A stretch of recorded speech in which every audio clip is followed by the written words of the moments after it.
In the future, people live through robots, allowing them to avoid danger and maintain eternal youth and beauty.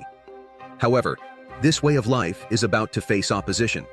A company named VSI, led by a man called Lionel Cantor, has developed robotic body parts that connect directly to the human brain.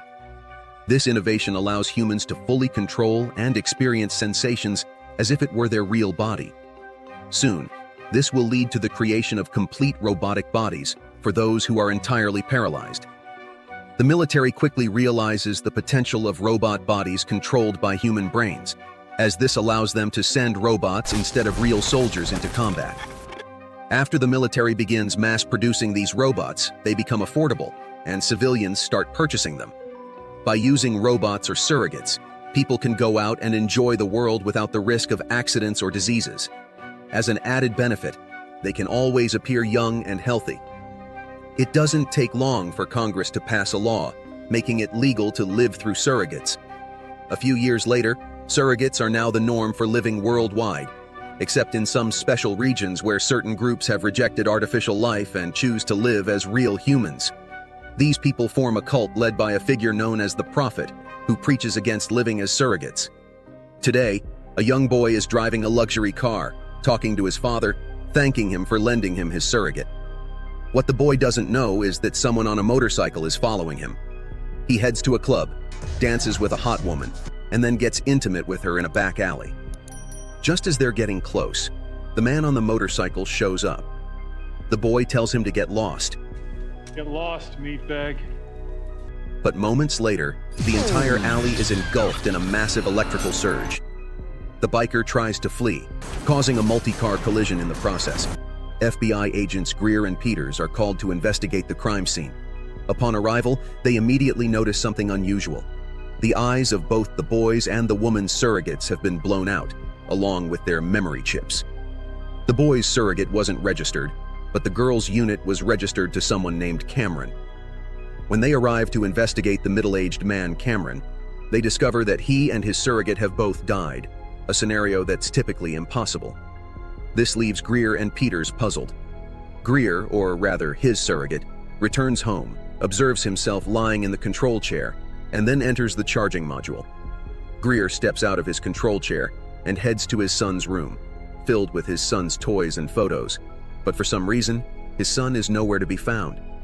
His wife, Maggie, emerges from her room and he asks her if she wants to take a break and go on a vacation. Think about taking a break. Maggie is enthusiastic about the idea. However, she realizes that Greer means they should go in their own bodies rather than with their surrogates, and she doesn't like that idea. Can we talk about this another time? Greer mentions that he feels like they're no longer together anymore. Maggie responds that they're together all day, but Greer points out that it's their surrogates that are together, not them. Maggie tells him that it's better this way. Meanwhile, at West San Diego Academy, a boy is found dead in his control chair. It's the same boy who was operating the surrogate during the earlier incident. FBI Director Stone orders everyone to keep the case details under wraps, as the public is unaware that injuries can occur while using surrogates. Greer reviews the last memories of the boy's surrogate and notices that the biker pulled out some kind of weapon just before the incident, indicating that this was a murder. They receive news that the deceased boy was named Jared Cantor, the son of the notorious surrogate inventor Lionel Cantor, who had tried to change the company's direction but was ousted by the board of directors from his own company, VSI. Greer and Peters arrive to speak with Lionel and discover that Jared was using Lionel's surrogate when Lionel was attacked. Lionel becomes highly emotional. What is this? And Greer tells him that he understands how Lionel feels. He reveals that he also lost a son. Peters is surprised by this revelation. Greer notes that since Jared was using Lionel's surrogate at the time of the murder, it's likely that the killer intended to murder Lionel, not Jared. Lionel realizes that he might have been responsible for his son's death and decides to sever ties with his surrogate. He is devastated. Greer and Peters arrive at VSI to question their vice president about the possibility that an attack on a surrogate could lead to the operator's death. I just want to know how an operator can be killed by signals from a surrogate. The vice president and the company's lawyer seem defensive, insisting that this is impossible because fail-safes are always activated whenever a surrogate is about to be harmed, preventing the operator from experiencing any injury or even pain.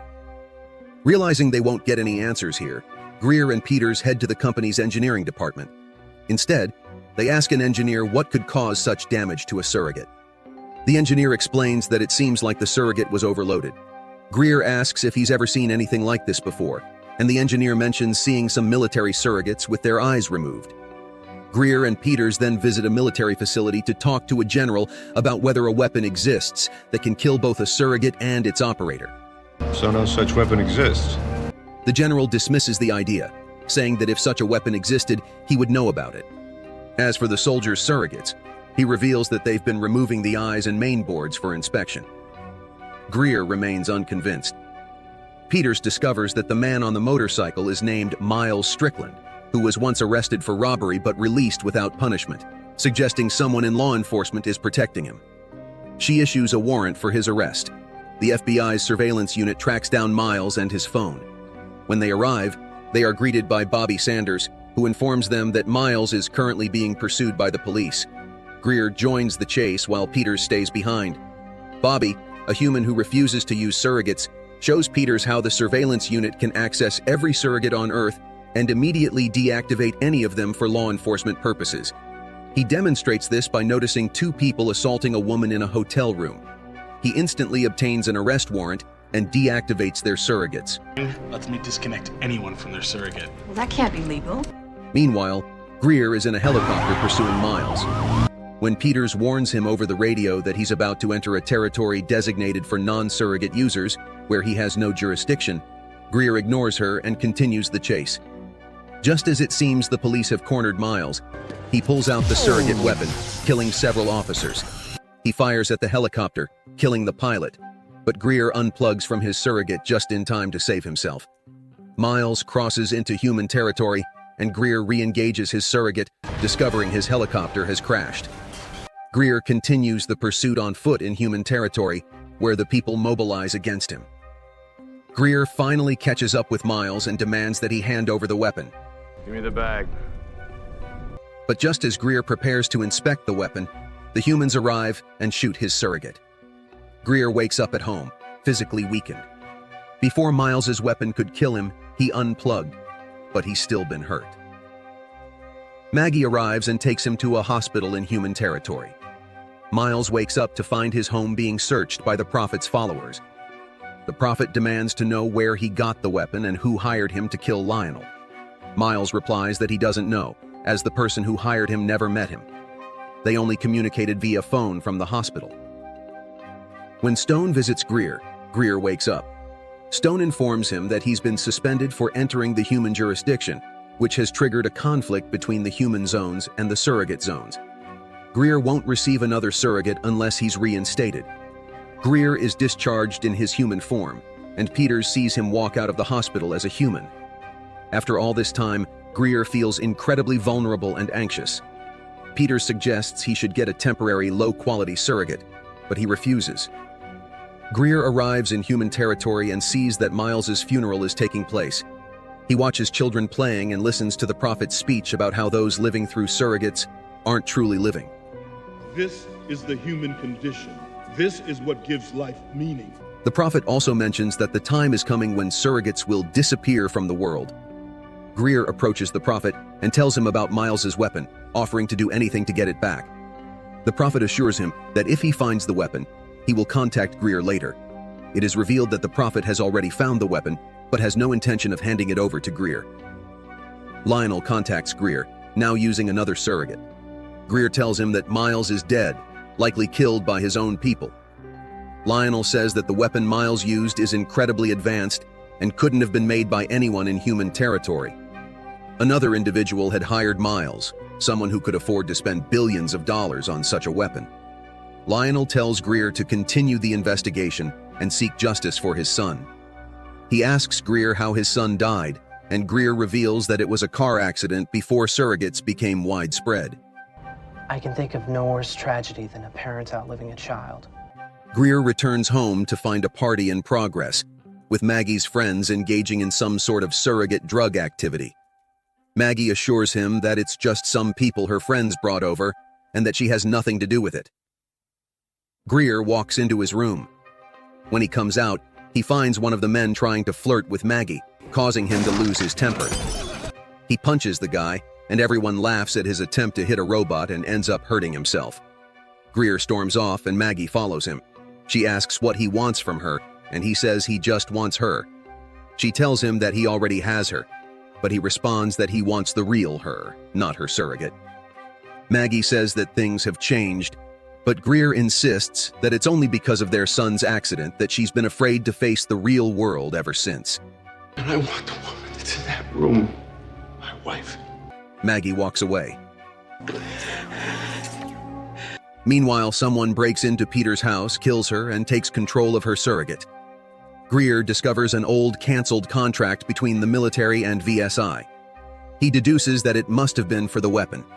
He confronts the general again, who admits that the weapon was indeed created by VSY with the intention of ending the war by killing all enemy soldiers' surrogates in one go. But when they realized the weapon disabled the surrogates' failsafes and killed the operators, they ceased production.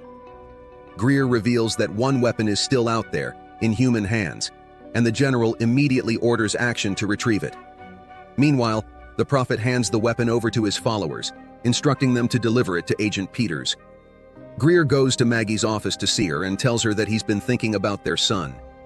He says he just wants to be with her. Maggie says she's also been thinking about their son, and the only reason she's been able to face the world is because she hasn't really had to, thanks to living through her surrogate. Greer tries to get her to open up about it, Can't stop thinking about him. but she refuses to talk to him any further, not even plugging back in. The soldiers launch an assault on the human territory in search of the weapon, opening fire on the Prophet. It turns out that the Prophet is actually a surrogate controlled by Lionel Cantor. Peters meets with Greer and reveals that Miles was actually hired by the FBI, meaning that Stone is corrupt. Greer confronts Stone, asking why he hired Miles to kill Lionel. Stone tries to turn the situation around, but Greer attacks his surrogate and uses his login credentials to access FBI files. Peters and Greer flee the FBI headquarters. As Greer goes through the files, they reveal that Lionel has been funding the human territories and their anti-surrogate efforts, which is why Stone and VSI wanted him dead. Peters notes that Stone needs the access codes for the weapon in order to use it, so they need to find those codes as evidence against Stone. However, as soon as Greer finds the codes, Peters crashes her vehicle, taking the codes and the weapon with her. Greer tries to chase her, but she is a surrogate, and he is human, so it's pointless. Greer realizes that Lionel is controlling Peters' surrogate. He calls Bobby Sanders to warn him that Peters will try to contact all the surrogates and use the weapon to kill them. But Peters has already arrived and taken Bobby hostage. Stone confronts Lionel at the FBI, accusing him of being insane for inventing surrogates and then turning against his own creation. Stone reveals that he and VSI tried to kill Lionel because they knew he was working to abolish surrogates. Lionel uses the weapon to kill Stone, avenging his son. Greer arrives at Lionel's house, attempting to talk him out of his plan.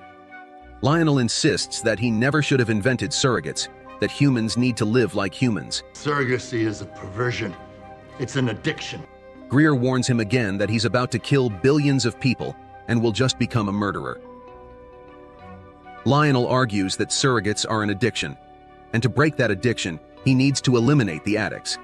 He connects the weapon to all the surrogates in the world and then takes a cyanide pill to end his own life. Greer takes control of Peter's surrogate and, with Bobby's help, disconnects all the operators to save their lives.